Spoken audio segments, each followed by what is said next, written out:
Contracts. Quasi-contracts are those contracts which are declared to be contracts for our convenience. Okay.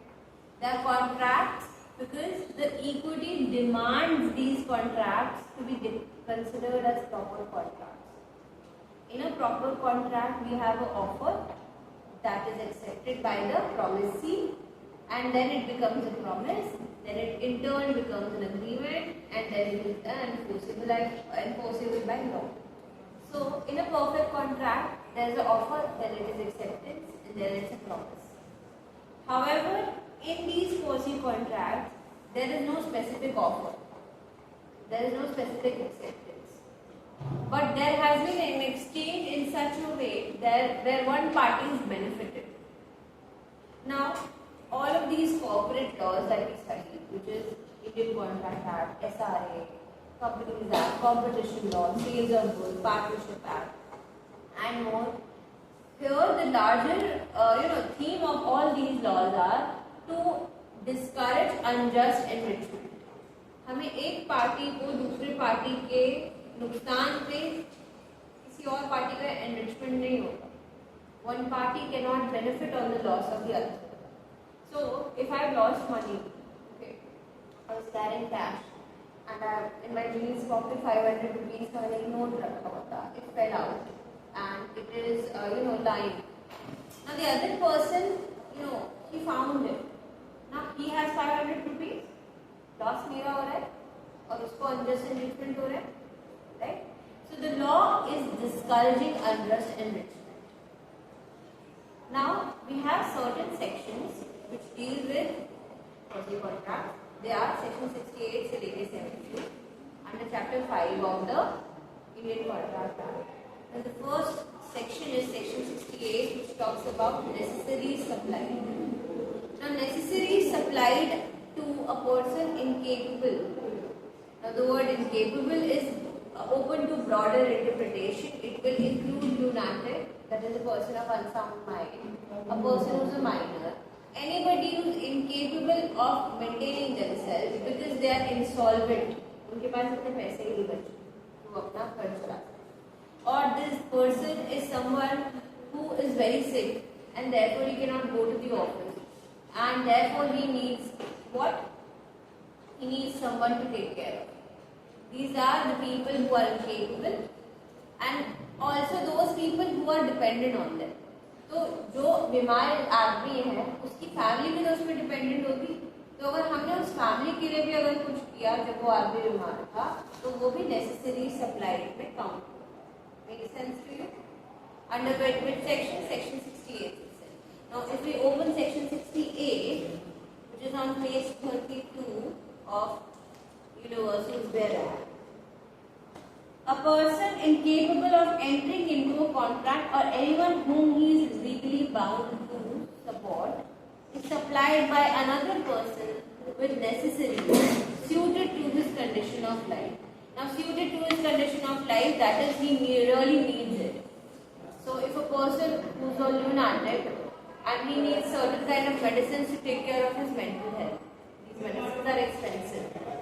So, we are taking care of that. Now, I buy these exorbitant amount of, supplements for him. उसको जरूरत नहीं है, पर मुझे पता था मैं Amway के लिए काम करती हूँ, and I bought, number of supplements. My intention is pure that I want to have those supplements. But does he really need those expensive medicines? So something which is suited to his condition of life. I buy a gold watch for a minor so that while he goes to school, he has a watch. Is gold watch necessary? No, it's a luxury. So luxury supplied to a person incapable of contract is not common. We are talking about necessary. So necessary is a key word for us. So the person who has furnished such supplies is entitled to be reimbursed from the property. So it's not that the minor or the person incapable of contract is supposed to reimburse. It is his property, through that we will get the reimbursement. So I told you, I gave you an example of doctrine of colorable legislation. in the last class? Yeah. Wherein I said what cannot be done directly, It cannot also be not done indirectly. That is, if I cannot contract with a minor or a person of unsound of mind, I also cannot contract in such a way जहाँ उनको मैंने मदद की और उनसे मैं फिर पैसे लूँ. जब वो इनकेपेबल है वो देंगे कैसे? तो इसके लिए क्या सोल्यूशन है?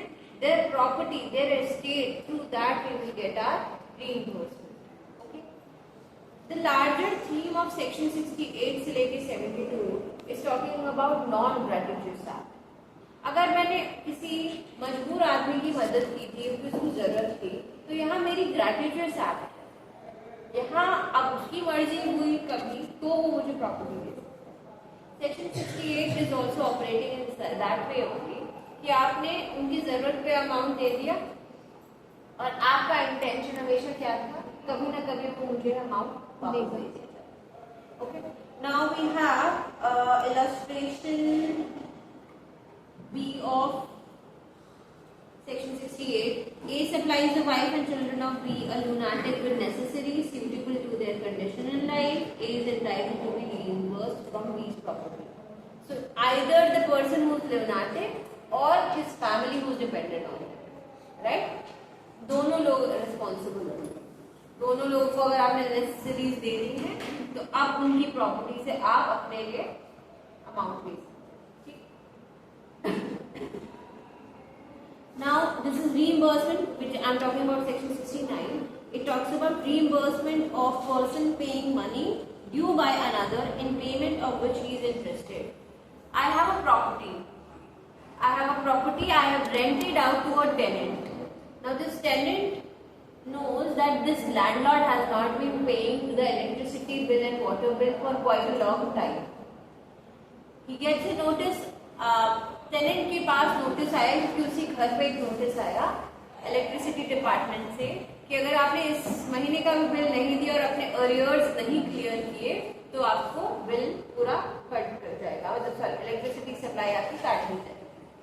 सो what this tenant did, tenant का खुद का एक इंटरेस्ट है कि भाई उसकी पर्टिकुलर प्रॉपर्टी पे आती रही electricity. He went to the electricity department, he paid all the arrears and the pending bills. Okay. Now, is he not supposed to get the money back from the landlord? ये landlord का task था कि वो bill time पर पे करे. उसने अपने फायदे के लिए भले अपने इलेक्ट्रिसिटी उसके घर की न जाए, उसने बचाया है, पर is he not suppose to get the money back that he has paid? Obviously right. ऐसे तो लोग अगर हम किसी और का काम करते रहेंगे, अगर हम अपने दूसरों की ड्यूटीज निभाते रहेंगे, तो लोग क्या बन जाएंगे? आइडल बन जाएंगे. Lord does not also want idle people. Therefore, if somebody has helped you on that time, you are also supposed to return the favor on the time and need. That is how you maintain balance in this world. Law is also about balancing the convenience, the rights, and obviously the outcomes of the transactions. So therefore, the person is also entitled to what? Return the money, reimburse the money for the electricity bill that he is supposed to. Make sense to you? All of you understand, people at the back? Yes, ma'am. Guys at the back, are you able to understand and follow? Okay. Now let's open up and read section 70. Obligation of person enjoying benefit of non-gratuitous act. Now, mind you, this is a non-gratuitous act. This section is very explicitly saying that. अगर किसी ने आपकी जरूरत पे आकर help कर दी है और उसके इंटेंशन हमेशा ये दिखाई थी कि वो नॉन ग्रेटिट्यूड अमाउंट कर रहा है. एक मेरा फ्रेंड है, उसको पैसे की जरूरत है, मेरी साल की इनकम है 12 लाख और मैंने उसको 25 लाख रुपए दे दिए, उसको जरूरत थी. तो क्या उसके पास ये उसको अंदाजा होना चाहिए कि खाने की उतनी सैलरी तो है नहीं, तो how she paying the amount? The very amount that I've paid, the exorbitant amount of money that I've paid, shows that my intention is not gratuitous. I will expect that someday you will return the money. Of course, that is a very heavy amount that we're talking about. So, A tradesman leaves good at B's house by mistake. B treats the good as his own. He is bound to pay A for them. अगर मैंने mistakenly कोई सामान छोड़ा है तो non gratitude act हुआ, गलती से छोड़ा है. अगर कोई सामान आपको गिफ्ट में दे रही हूँ तो वो ग्रेटिट्यूड स्टार्ट। गलती से मैंने आपके घर पे अपना सामान छोड़ दिया, आप लोग अपनी तरफ से यूज करना स्टार्ट करते हैं। जब मैं आती हूँ सामान मांगने तो आधा अधूरा जो सामान है क्या मैं उसको बेच सकती हूँ as a tradesman? So am I either you will return me the goods or you will pay me in coins. Make sense to you? Now let's go to section 71, responsibility of finders of goods as a bailiff. Baler के पास क्या responsibility है? Bell की जब उसके पास good जाए तो उसको ऐसा ख्याल रखे जैसे कि वो उसी के लिए है। तो अगर किसी को खोई हुई प्रॉपर्टी मिलती है, इस कॉलेज में कोई बच्चा लैपटॉप छोड़ के चला गया है, टीचर के पास मिलता है, I am the finder of the goods, I go and sell that laptop to make money. Either I will reply, I mean pay back with the laptop, with the new laptop, or I'll give you the money. Okay. Now we will start with section 72. Liability of person to whom money is paid or thing delivered by mistake or under coercion.